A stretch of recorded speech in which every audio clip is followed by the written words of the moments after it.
မင်္ဂလာပါခင်ဗျာကီးဘုတ်စမ်းများနဲ့ပတ်သက်တဲ့ပတင်ရိုက်နည်းလေးတစ်ခုပတင်ရိုက်နည်းလေးကိုတေချာလေးဝါသနာပါကြီးဖြစ်စေဝိရဏသမင်တီးမှာအကြောင်းဖြစ်စေပတင်ရိုက်ဖန်တီးရင်တဲ့သူများအတွက်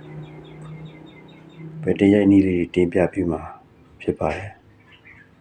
ဆရာကြီးတော့မဟုတ်ပါဘူးကိုလိုပဲဝါသနာရှင်တွေအခက်အခဲဖြစ်လို့ရှိရင်ကိုလုံးကလည်းခဲချာကြံခဲ့ရတာမလို့အဲ့လိုလေးစီစဉ်ရတာဖြစ်ပါတယ်ဒီကမပြောရင်မတင်ခင်မှာဟိုးအရင်ကကစီယိုပိစာအီရမပိစာအီစရှိတဲ့ကီးဘုတ်များစွာတီးခဲ့ဥပါတယ်PSA SD ပေါ်လာတော့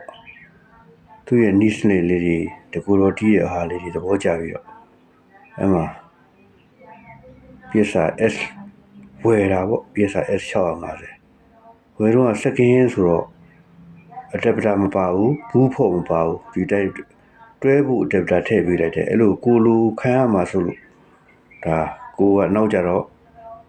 တွဲအတက်ပတာတစ်ခါတတ်သွားဝယ်ရတယ်စက်ကင်းဆိုတော့လည်းတစ်ခါနည်းနည်းတုံးလာတော့ဒိုင်ခွတ်တွေပါထိတယ်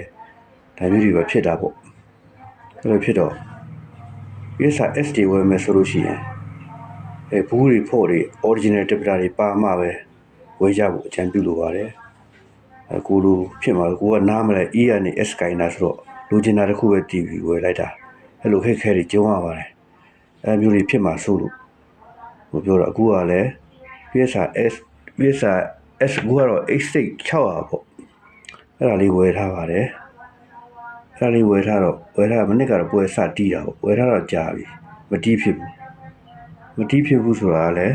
ဟိုထဲမှာ PSA 650ထဲမှာရိုက်ဒိုးတွေရိုက်ထားပြီးတာအပြည့်စုံရှိတယ်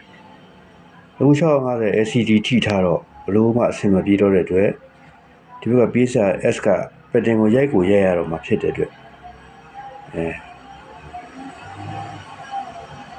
650နဲ့ပြောင်းပြီးတော့စမ်းကရိုက်တာဖြစ်ပါတယ်